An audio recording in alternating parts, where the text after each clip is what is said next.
Kawai ka bangi shimi karai menta ka janmit aka review meeting apa ke jalam jong chief minister jongi kolong ba ka sorkar kala ide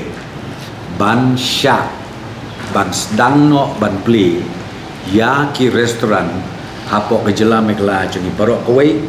bat kumju ru ya ki beauty parlors ya ki salon bat ki barber shop bat ya kaning larai ba kin sedang no ban pli nadu ka ar ko artrik ubnai uban riu uni usdem ar hajar ar tho tang ka we ka bang akwa ban pensai bang ni kalong ba ka sorkar kampat sya pat ya ki restoran ki badon hapo ki national highway ba kin pli tat hadu banda pentip da kumoi pat da ka sorkar kita gede ki pentip cumi ya kan ka janmit ke pemerintah ngimdei ban long confused nomor pi ya kane ka nomor ba idet ses mendin la ai ka television ba kade ka fault positive pilas hutu bahai pi ong ubriu ne di machine ne ngim ong ban 100% subyang lot teng 99.9% kibiang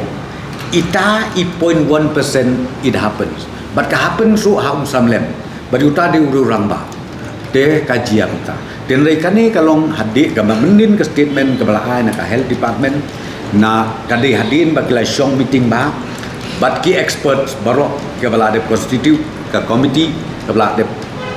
constitute la shong arsin laisin bat lu class steady lut ye ni ki case barok ultimately ki wan da ke pentip sapi menin ba kani ka case particular case kadai kata le se ka 0.1% namar ba kalong faulty le se ka tuka ka machine snowbox ka poisha ka jinglong positive te pi kawai ka ba balai ba namar ngi srem layo ek report habban petip namar kaning hab update che government of India te lagi update mangiru na ka nekrim ska ban le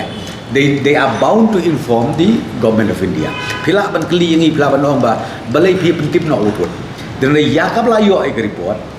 ndai tang nangi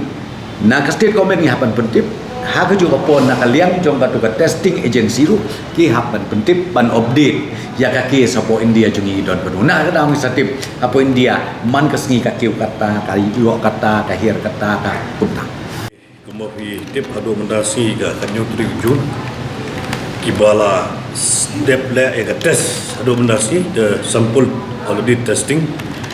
es kadai hadu khatsa jar sospa kandai ko teki bala test negative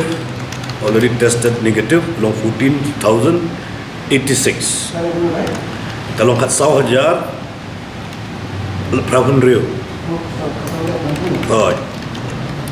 the total as you know and also aware about the active cases now we have only 13 in the state of Meghalaya matang isa astal khalai good ki active cases and khalai cases tiki bla recovered kalong pi apun daingut but total ki bayo positive long south daingut tiki bangidang up ode yak report